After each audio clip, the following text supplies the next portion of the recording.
Luxe Paris, l'émission qui donne le meilleur de la capitale. Karine Vergnol sur BFM Business. Et eux aussi, ils donnent le meilleur de la capitale. En tout cas, ils vous font découvrir Paris autrement. On a vu depuis quelques années, bien sûr, Paris, on commence par la Tour Eiffel et puis après on fait le reste, on s'arrête dans un grand hôtel. Mais pas seulement, il y a 1001 façons de découvrir Paris, et surtout de découvrir Paris autrement. C'est ce que cherche à faire aujourd'hui nos invités. Nous sommes en compagnie de Magali Deschelette. Bonjour. Bonjour Karine. Fondatrice de The Family Twist, agence de voyage spécialisée dans les offres familiales, créée en 2012. Vous êtes avec Florent Darnis, bonjour. Bonjour Karine. Fondateur de 4 roues sous un parapluie. Maintenant, on les a tous vus en tant que Parisiens, ces petites 2 chevaux qui se baladent dans la capitale, puisque vous existez depuis fin 2003. La nouveauté, c'est que maintenant, vous vous êtes mis à l'électrique également. Et puis, Karl de Ponsan est avec nous aussi. Bonjour. Fondateur de Théâtre in Paris, qui propose des pièces parisiennes surtitrées pour les étrangers, mais pas seulement. Vous êtes né en 2014. Et puis, le petit dernier, Benjamin Forlani. Bonjour. Bonjour Karine. Vous venez de lancer Insider, un smartphone connecté qui devient en quelque sorte notre guide digital. On va voir ça dans un instant. On va mettre dans la peau d'une famille, on va pas dire d'un ménage, c'est moche, mais d'une petite famille étrangère qui arrive à Paris, qui veut visiter Paris. On va peut-être commencer par s'adresser à vous, Magali Deschelette, parce qu'avec Family Twist, finalement, vous êtes une agence de voyage où vous proposez un petit peu des packages. Vous allez d'ailleurs travailler, vous travaillez déjà avec les uns et les autres. L'idée, comment on fait pour s'adresser à vous? Et peut-être première question, est-ce que vous ne vous adressez qu'aux étrangers? Alors, on s'adresse essentiellement aux étrangers parce que c'est vrai que voyager à Paris, quand on est anglophone, ça rajoute une difficulté, exactement. Mais si des Français sont intéressés pour voyager avec nous, ils peuvent tout à fait nous contacter, c'est pas un souci non plus. Il faut nous contacter un petit peu en avance, si on peut. Sinon, la dernière minute, on a aussi l'habitude. Et on nous indique l'âge des enfants, les goûts des enfants, est-ce que c'est la première fois qu'on vient à Paris ou pas.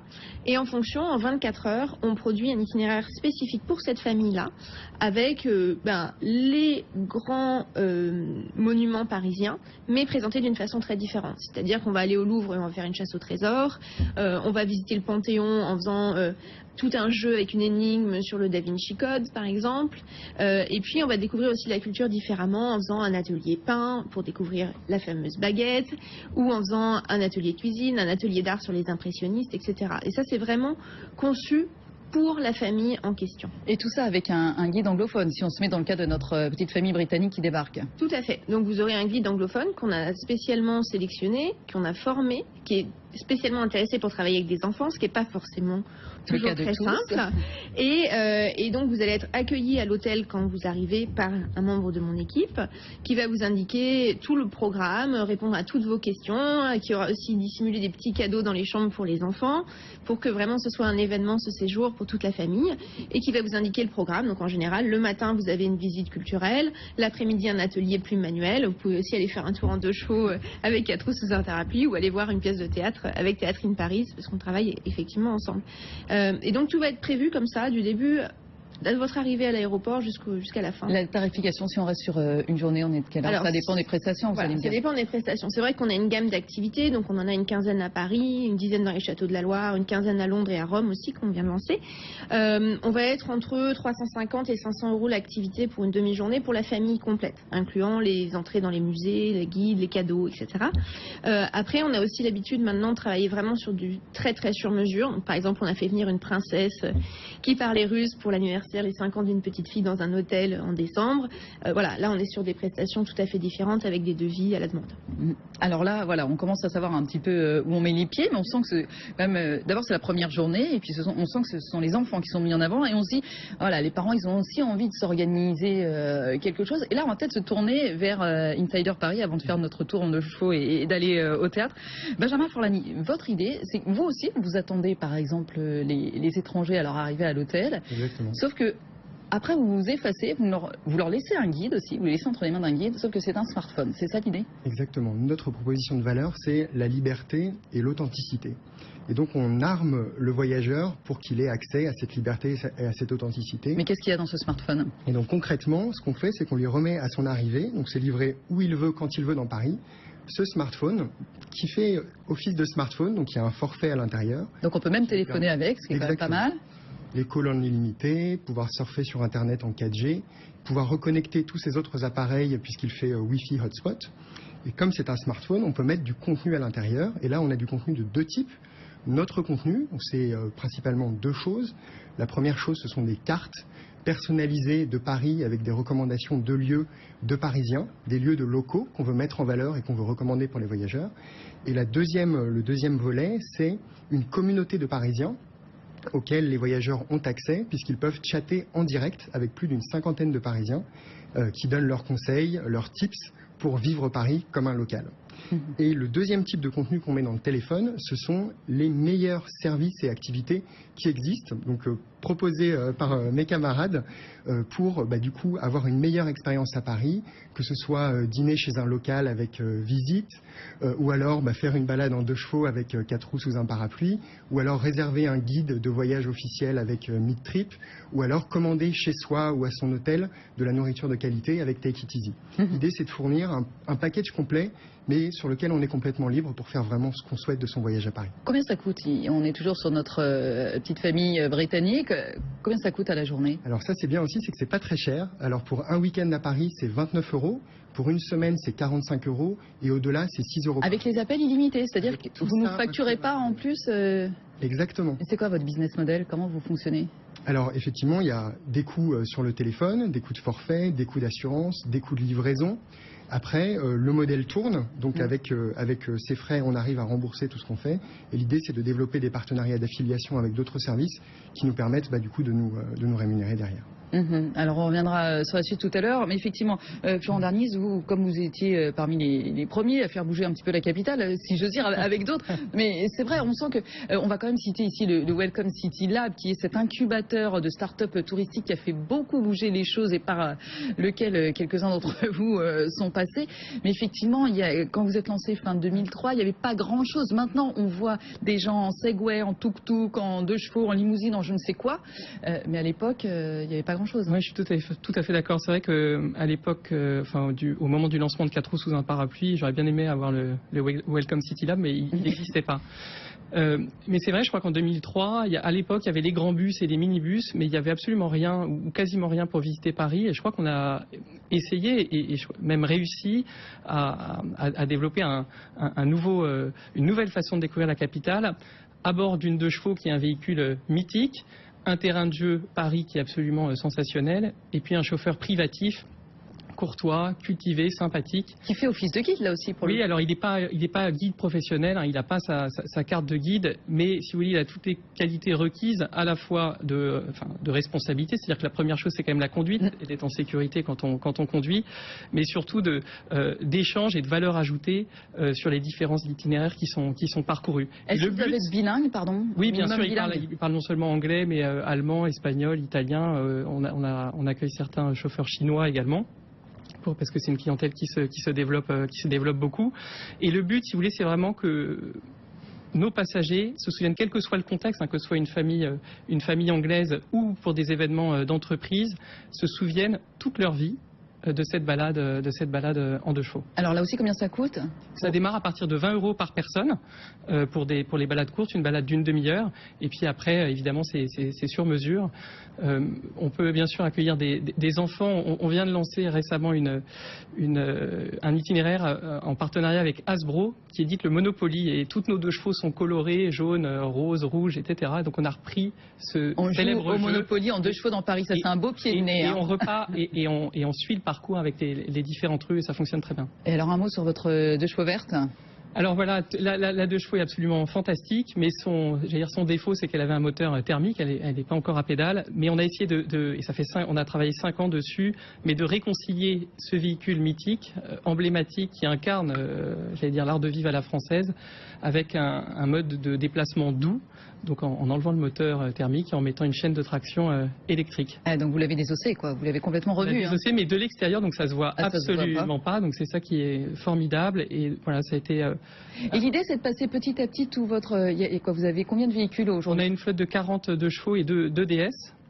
Et donc l'idée, c'est de tout passer à l'électrique petit à petit? Oui, l'idée, en tous les cas, c'est que la 2 chevaux devienne aussi incontournable à Paris que la gondole de Venise. Donc à Venise, il y a 400 gondoles, donc vous voyez qu'on a encore une marge de progression. Mais depuis le début, c'est ça mon leitmotiv. Ça circule mieux sur les canaux Venise, quoique. Et ouais, quoique. Mais voilà, là, la 2 chevaux électrique, effectivement, je crois qu'elle a tous les atouts. Et ce qu'on cherche à faire, la prochaine étape, c'est de nouer un partenariat. On a été soutenu par la région Île-de-France et le comité régional du tourisme pour lancer cette voiture électrique. Et maintenant, c'est d'avoir un partenariat réel avec la mairie de Paris, voilà, pour que cette 2 chevaux devienne le véhicule emblématique touristique de la ville.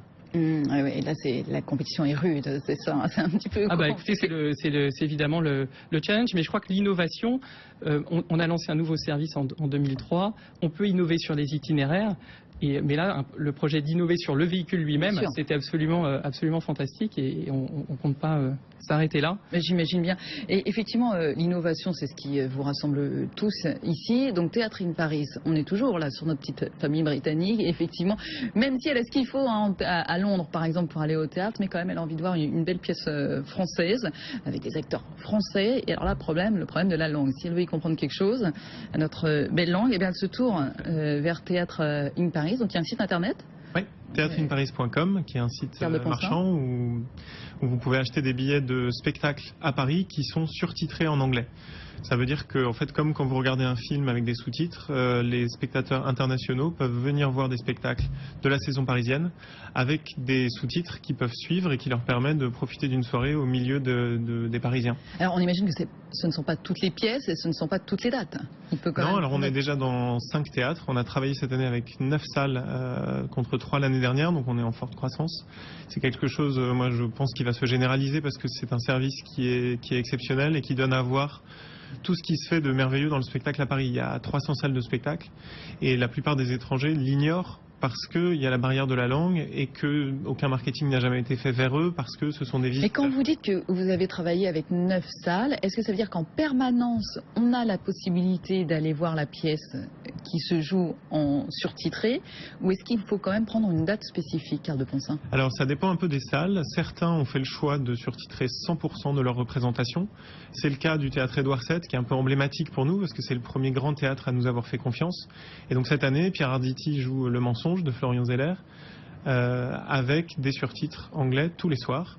Et donc quand les spectateurs étrangers vont sur notre site, sur théâtreinparis.com, ils achètent leur billet de spectacle. Donc tout est en anglais, il y a un service client en anglais, avant, après le spectacle.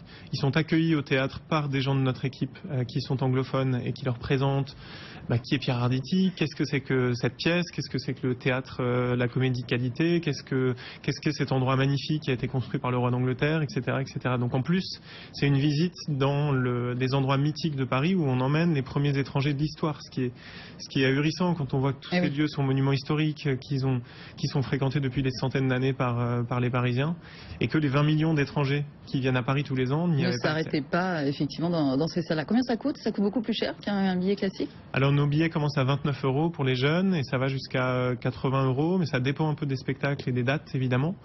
L'idée c'est que vous ayez un service qui soit un peu premium puisque vous êtes accueilli spécifiquement et qu'on fait en sorte que vous passiez une soirée magnifique jusqu'à vous accompagner à votre fauteuil. Chez Insider, Benjamin Forlani, le service il est en français, en anglais, en plusieurs langues? Alors pour l'instant le service Insider est en anglais exclusivement. Et pour l'instant, on s'adresse aux 2,5 millions de touristes nord-américains qui se rendent à Paris chaque année. Donc il y a déjà un beau marché à conquérir. Mais bien sûr, sur la roadmap pour 2016, c'est la traduction de tout ça. Notre priorité, c'est vers l'Asie. En gros, on se destine aux destinations qui sont le plus loin possible parce que la problématique de la connectivité et des frais de roaming est très importante pour elles. Parce que c'est ça, l'idée, quand je vous taquinais tout à l'heure sur les communications incluses, parce qu'effectivement, ça permet aussi de ne pas avoir à payer les conversations que l'on a d'habitude sur nos portables. Exactement, oui, c'est une problématique qui est très importante pour eux. Bien sûr, tendanciellement, ce sont des frais qui ont tendance à baisser et qui baisseront dans le futur. Néanmoins, pour ces pays qui restent lointains, ça coûte vraiment une fortune. Et du coup, pour 2016, le Japon, la Chine et la Corée, c'est notre priorité. Alors justement, petit tour de table, Magali Deschênes. On imagine que cette fin d'année est un peu compliquée.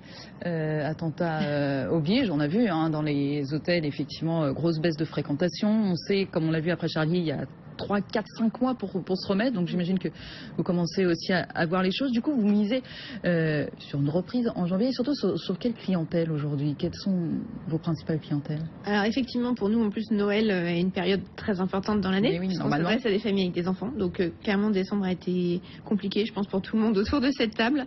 On a des gros espoirs sur 2016 et on est un petit peu en attente sur janvier, février. On attend vraiment le retour des demandes.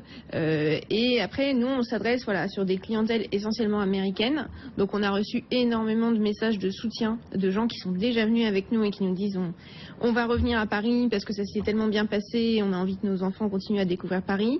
Après, on a aussi des gens qui nous ont dit du coup on va plutôt à Londres. Donc c'est vrai que nous on a l'option parce qu'on est aussi à Londres et à Rome. Donc voilà, on se diversifie comme ça, mais on est toujours sur une clientèle essentiellement américaine, même si évidemment on s'adresse aussi dans toutes les langues, aussi aux clientèles du Moyen-Orient et aux clientèles d'Asie aussi.